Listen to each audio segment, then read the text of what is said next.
voudrais que vous réfléchissiez sur ça et que vous essayiez de trouver le don, la qualité et aussi la blessure de l'autre. Parce qu'on juge tellement sur l'apparence. Je dis des fois aux jeunes, sais-tu ce que tes parents souffrent? Peut-être que c'est vrai ce que tu me dis, que ton père est comme incapable de te dire qu'il t'aime parce qu'il est bloqué. Parce que lui, il n'a pas eu la tendresse de son propre père, puis il n'est pas capable de t'en donner. Il voudrait aller vers toi, puis il est bloqué, et il en souffre. Et je dis aux parents, savez-vous ce que vos enfants souffrent? Vos jeunes, vos adolescents. Vous les aimez sans doute, mais parfois ils voudraient que vous leur manifestiez, malgré leurs bêtises, malgré leurs défauts. Un jeune de 18 ans s'est suicidé parce que son père lui avait prêté son auto et le jeune a eu un accident avec l'auto. Il s'est dit, papa ne me le pardonnera jamais, puis il était spam. C'est terrible. J'ai brisé l'auto. L'auto est plus importante que moi. C'est ça qu'il voulait dire quand j'étais spam. Ça fait combien de temps que vous n'avez pas dit à vos enfants, vos petits-enfants, vos maris, vos femmes que vous les aimez? Comme je dis des fois, si tu n'es pas capable de le dire, je ne sais pas, moi, écris-les sur un bout de papier de toilette, mets-le en dessous de son oreiller, quelque chose. Mais...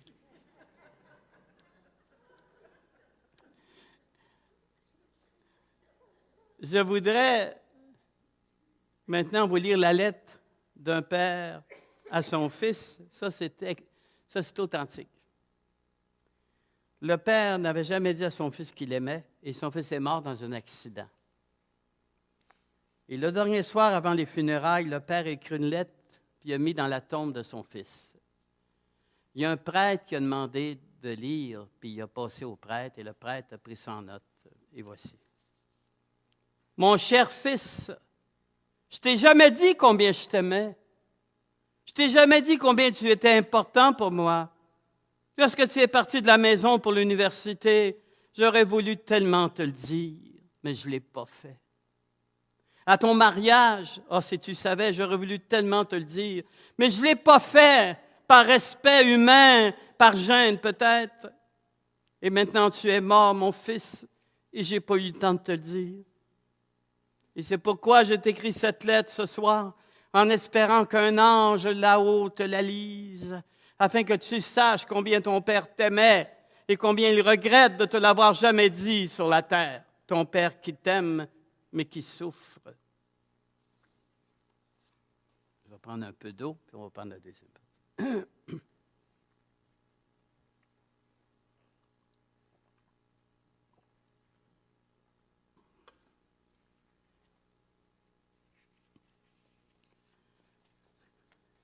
Évangile de Saint Marc, au chapitre 9, versets 14 à 29.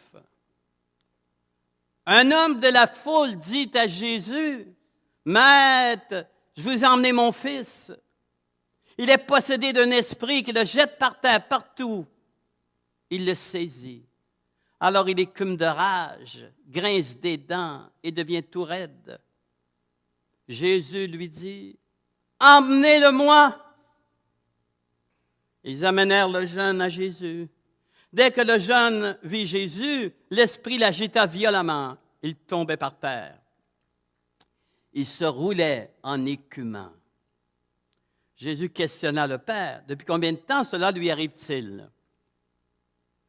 Depuis son enfance, dit-il. L'esprit l'a souvent jeté dans le feu et dans l'eau pour le faire périr. Mais si vous pouvez quelque chose, aidez-nous, ayez pitié de nous. Et Jésus dit, si vous pouvez quelque chose, mais tout est possible pour celui qui croit. Aussitôt le père du jeune s'écria, « Je crois, mais viens en aide à mon manque de foi. » Alors Jésus, voyant accourir la foule, menaça l'esprit, lui dit, « Esprit mauvais, je te l'ordonne, sors de cet enfant et ne reviens plus en lui. » Il sortit dans des hurlements et de violentes convulsions. Le jeune devient comme mort. Mais Jésus s'approcha de lui, le toucha, le prit par la main. Et le jeune se releva, se remit debout sur ses jambes. Dans cet évangile que je viens de lire, on voit Jésus qui rencontre quelqu'un. Quelqu'un qui est possédé, mais on pourrait mettre ça aussi, quelqu'un qui est en grosse crise. Il est pris par un esprit de violence, esprit d'agressivité, esprit de haine, esprit de révolte. Mais il est en grosse crise. Et vous savez, dans le monde d'aujourd'hui, même si on ne rencontre pas de possédés en tant que tels, on rencontre des gens qui sont possédés par toutes sortes de sentiments. Et dans le monde d'aujourd'hui, avec toutes ces couples, ces familles, ces jeunes blessés, les personnes qui vont venir à toi, souvent, seront souvent des personnes en crise, en manque de vérité, en manque d'amour, en manque de Dieu. Peu importe, ils sont en manque. Ils ont soif. Ils ont soif de beau, ils ont soif de vrai, ils ont soif d'amour, ils ont soif de Dieu. Puis en même temps, ils vivent un vide. Il y a un vide dans leur cœur. Et toi-même, dans ta vie, peut-être que tu as des vides, des manques, et peut-être que tu vis des crises. Et Jésus vient nous montrer dans cet évangile une sorte de pédagogie. Comment aller vers les personnes d'aujourd'hui qui souffrent, qui sont très blessées, qui sont en crise? Jésus va dire ceci d'abord. Amène-le-moi. Amène-la-moi. Tu ne sais pas quoi faire avec ta femme, ton mari, ton jeune, ton père, ta mère, ton ami. Tu ne sais pas quoi faire avec ce jeune à l'école qui se drogue, ou cette personne dépressive qui te téléphone à tous les jours, ou des fois 2, 3 fois par jour, ou cette fille qui veut se faire avorter. Jésus te dit, amène-la-moi, amène-le-moi. Et regardez si c'est beau. Jésus, il n'y a pas extrêmement de paroles dans cet évangile. Il agit, il parle. Nous autres, souvent, on parle beaucoup et on n'agit pas. Dans cet évangile, il agit plus qu'il parle. Il ne fait pas de grands discours. Il va toucher la personne en crise. Tu sais, quand toi, tu n'en peux plus dans ta vie, des fois, quand ton cœur souffre, ce n'est pas d'abord d'un grand discours et d'un sermon que tu as besoin, c'est d'un cœur qui sait t'écouter. C'est d'une main, des fois, sur ton épaule. C'est de quelqu'un qui peut t'accueillir tel que tu es, que tu as besoin. Et dans nos familles, c'est la même chose. Avant de nous engueuler, il faudrait peut-être un peu plus s'écouter. Prenez le temps avec les gens, avec vos enfants, avec vos petits-enfants. Prenez le temps de vous écouter, de vous aimer. Et l'Évangile continue. Dès qu'il vit Jésus, l'esprit le secoua. C'est très fort. C'est mystérieux en même temps. Dès qu'il voit Jésus, à première vue, il rempire. C'est étrange. Et ça, c'est tellement vrai. Il y a des personnes que quand ils arrivent en contact avec l'amour vrai, avec Jésus peut-être qui est en toi, quand ils arrivent avec un contact, avec un amour vrai et sincère, au début, on dirait qu'ils remplissent. Ils ne sont pas capables de le prendre. Ça ne se peut pas qu'ils soient amour. Ça ne se peut pas qu'ils aiment comme ça. Ça ne se peut pas, c'est pas vrai. Ça doit être un hypocrite. Sais-tu pourquoi il y a des personnes, on dirait qu'ils remplissent quand ils s'approchent de l'amour, ou bien quand ils s'approchent de Jésus au début? Bien, je vais donner un exemple très concret. Mettons, toi, que ton père était alcoolique. Ou peut-être ton mari, je ne sais pas, là, ton père. As-tu déjà remarqué ceci? quand un homme alcoolique, il entre la nuit à 2 ou 3 heures du matin, il a découché, et que son épouse, ce soir-là, cette nuit-là, elle se relève, elle va lui ouvrir la porte, elle s'assied à la table avec lui, et au lieu de l'engueuler, elle s'assit, elle lui sert une bonne soupe chaude et un café. Elle dit, as-tu soupé? Prendras-tu une sandwich? Bien souvent, à ce moment-là, l'alcoolique se met à crier après sa femme. Il y a tellement d'amour dans cette femme qu'il ne peut pas le prendre. Il se sent trop coupable. Il se sent trop aimé. Il n'est pas capable d'endurer un amour si pur, si vrai. C'est trop fort pour lui. Il se sent tellement écœurant, il se sent tellement laid, il se sent tellement coupable qu'il n'accepte pas que sa femme peut l'aimer jusque-là. Alors il crie après elle. Il rempire.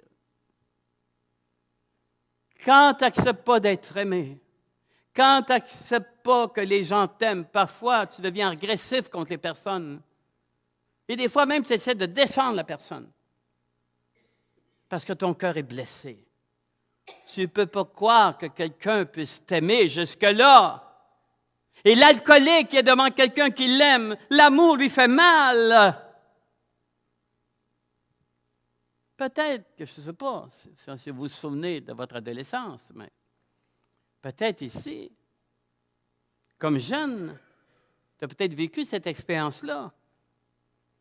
Tu sais, tu avais peut-être 15 ans, ta mère, elle t'aimait beaucoup, je parle surtout aux hommes, là. Puis ta mère est pas mal colleuse, tu sais. Puis à 15 ans, c'est fatigant, tu sais. Surtout quand tu amènes tes chums chez vous, là, tu sais. Fait que tu dis, « Oh, maman t'aime beaucoup. » « Va être quand, la mère? »« Oh, que maman t'aime. » Puis toi, tu te sens mal. Parce que depuis quelque temps, tu as commencé à sortir un peu. Tu as fait des petites expériences.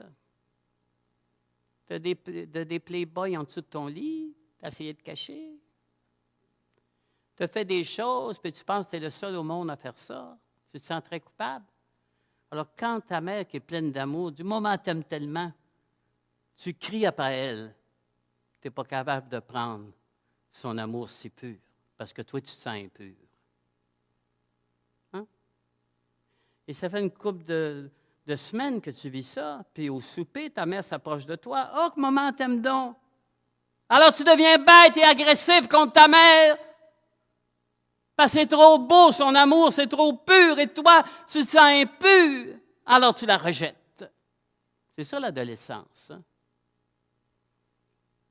Tu deviens violent et bête avec ta mère. C'est ça qui arrive dans l'Évangile. Quand tu rencontres l'amour de Jésus, quand tu vois la tendresse de Jésus, eh bien, des fois, toutes tes cochonneries, toutes tes laideurs remontent à la surface. Quand tu arrives devant Jésus, quand tu découvres que tu n'aimes pas, et plus tu connais Jésus, plus tu vois comment tu n'aimes pas. Mais tu voudrais tellement aimer, ça te fait mal, ça te blesse. Et comme Saint Paul, tu voudrais dire des fois, je ne fais pas le bien que je veux faire, je fais le mal que je ne veux pas faire, qui me libérera? Et c'est pour ça que quand des fois tu essaies de faire du bien, tu essaies de faire de l'apostolat, de l'évangélisation, quand tu vas parler à des personnes de Jésus, quand tu essaies d'aimer une personne profondément avec ton cœur, les premiers temps souvent, tu vas avoir l'impression que la personne a rempire. Parce que devant ton amour, devant ta tendresse, la personne va se durcir, il va peut-être devenir agressif contre toi. Parce que tu lui parles d'amour. Et la personne, elle ne s'aime pas. Elle n'est pas capable de prendre, elle n'est pas capable de se laisser aimer par toi.